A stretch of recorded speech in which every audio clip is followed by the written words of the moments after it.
Hi guys, ഇന്ന് എനിക്കൊരു order വന്നു. ഓൾ 5 in 1 എന്ന് പറഞ്ഞ് highlighter, I shadow, contour, lipstick എല്ലാം കൂടെ ഈ ഒരു ബുക്കിലുണ്ട്. അതെനിക്ക് ടെസ്റ്റ് ചെയ്യണം. പക്ഷെ എനിക്ക് എൻ്റെ മുഖത്തിട്ട് നോക്കണേലും എനിക്ക് വേറെ ഒരാളുടെ മുഖത്തിട്ട് നോക്കാൻ വേണ്ടിയിട്ട് ഞാൻ മേഘേനെ പിടിച്ചിരുത്തി.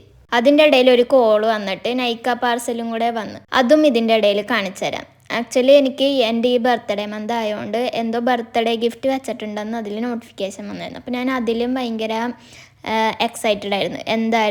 എന്തായിരിക്കും. ആക്ച്വലി ഞാൻ ഓർഡർ ചെയ്തത് compact powder, lipstick, setting powder, ഒരു ലിപ് ലൈനറാണ്. എക്സ്ട്രാ ആയിട്ട് വന്നത് ഒരു ഗോൾഡൻ കളറിലെ ഐ പെൻസിലാണ്. അതെനിക്ക് ഭയങ്കരമായിട്ട് അത് ഇഷ്ടപ്പെട്ടു. എൻ്റെ ആദ്യത്തെ ബർത്ത്ഡേ ഗിഫ്റ്റാണിത് നൈക്കയിൽ നിന്ന്. Thank you. പിന്നെ ലിപ്സ്റ്റിക്ക് ഒരു ലിപ്സ്റ്റിക്ക് മേടിച്ച് വെച്ച്. അത് നേരത്തെ ഒരെണ്ണം മേടിച്ച് വെച്ച് ഇപ്പോൾ ഒരെണ്ണം കൂടെ മേടിച്ചു. അപ്പോൾ 2 ഷെയ്ഡും ഞങ്ങൾ ഇട്ട് നോക്കണേണ് ഞങ്ങളുടെ സ്കിന്നിൽ എങ്ങനെ ഇരിക്കുമെന്നറിയാൻ. ആക്ച്വലി ഒരു ലിപ്സ്റ്റിക്ക് ഞങ്ങൾ 2 പേരും ഇട്ടപ്പോൾ ഞങ്ങളുടെ 2 പേരുടെ ചുണ്ടിൽ വേറെ വേറെ കളറായിട്ടാണ് വന്നത്. കുഴപ്പമില്ല, പക്ഷെ ഞങ്ങൾക്ക് ഇഷ്ടപ്പെട്ട്. ഇനി നമുക്ക് തുടങ്ങി വെച്ച കാര്യം ഇനി ബാക്കിയാക്കാം. ഫസ്റ്റ് തന്നെ ഞാൻ കളർ കറക്റ്റർ വെച്ചിട്ട് ഡാർക്ക് സ്പോട്ട്, ഡാർക്ക് സർക്കിളുള്ള സ്ഥലമൊക്കെ കളർ കറക്റ്റ് ചെയ്യാം. നെക്സ്റ്റ് ഇയാളുടെ സ്കിന്നിന് പറ്റിയ കറക്റ്റ് ഷെയ്ഡ് എടുത്തിട്ട് കൺസീൽ ചെയ്ത് കൊടുക്കുക. കൺസീലർ ഈ ബുക്കിൽ തന്നെ ഉണ്ട്. സോ ബ്രഷ് വെച്ചിട്ട് കൺസീൽ ചെയ്ത് കൊടുക്കുക. ഇത് കഴിഞ്ഞ് ഫൗണ്ടേഷൻ ഇട്ട് കൊടുക്കുക. ആക്ച്വലി ഇതിന് മുമ്പ് സ്കിൻ പ്രെപ്പ് ചെയ്യണം, മോയ്സ്ചറൈസർ അതൊക്കെ ആദ്യമേ ചെയ്തത്. ഇപ്പം മേക്കപ്പ് മാത്രം കാണിക്കണുള്ളൂ. സോ ഫുള്ള് ഫൗണ്ടേഷൻ ഇട്ട് കൊടുക്കുക. അത് കഴിഞ്ഞ് തൊട്ട് മുൻപ് ഇപ്പോൾ വന്ന നൈക്കയുടെ കോമ്പാക്ട് പൗഡർ ഇട്ട് കൊടുക്കാം.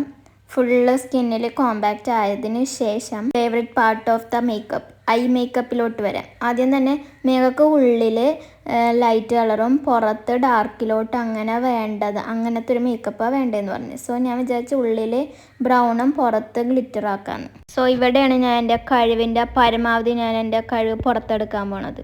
ഐ ഷാഡോ വെച്ചുള്ള കലാവിരുന്ന് കഴിഞ്ഞപ്പോൾ ഐബ്രോ ഒന്ന് ഷേപ്പ് ചെയ്യാന്ന് വെച്ചു. ഇയാൾ ത്രെഡൊന്നും ചെയ്യാറില്ല. ഇയാൾ കുറച്ച് ഐഡിയ ഒക്കെ പറയാനുണ്ടെങ്കിലും ഞാൻ മൈൻഡ് ചെയ്യാണ്ട് എൻ്റെ ഇഷ്ടത്തിനാണ് ചെയ്തുകൊണ്ടിരിക്കുന്നത്. Next hardest part of the മേക്കപ്പാണ്. 2 കണ്ണിൽ ഒരേപോലെ ഐലൈനർ ഇടണം. ചെറുതായിട്ടൊന്ന് ചീറ്റിപ്പോയെങ്കിലും ലാസ്റ്റ് സെറ്റ് ചെയ്ത് കൊടുത്ത് അങ്ങനെ മസ്കാരയും കൂടെ ഇട്ടിട്ട് ഐ മേക്കപ്പ് അങ്ങനെ അവസാനിപ്പിക്കുക. കുറച്ച് ബ്ലഷ്, കുറച്ച് ഹൈലൈറ്ററും കൂടെ ഇട്ട് കഴിഞ്ഞാൽ മേക്കപ്പിൻ്റെ ഫൈനൽ ലുക്കിലോട്ട് എത്തി. ഓക്കെ, അപ്പോൾ final part of the makeup എന്ന് പറഞ്ഞാൽ ലിപ്സ്റ്റിക്കാണ്. ഇപ്പോൾ തൊട്ട് മുൻപേ വന്ന ലിപ്പ് ലൈനർ വെച്ച് ഞാൻ ലിപ്പ് ലൈൻ ചെയ്ത് കൊടുത്തിട്ട് ഒരു ലിപ്സ്റ്റിക്ക് ഇട്ട് കൊടുത്തു. അതിൻ്റെ പുറത്തൊരു ലിപ്പ് ഗ്ലോസും കൂടെ. വാവ്, അത്രേ ഉള്ളൂ ഗൈസ്. ഇതാണ് ഫൈനൽ ലുക്ക്. എനിക്ക് മേക്കപ്പ് ആക്ച്വലി ഇഷ്ടപ്പെട്ട്. ഈ ഡ്രസ്സിൻ്റെ ഒപ്പം ചേരാത്തേ ഉള്ളൂ.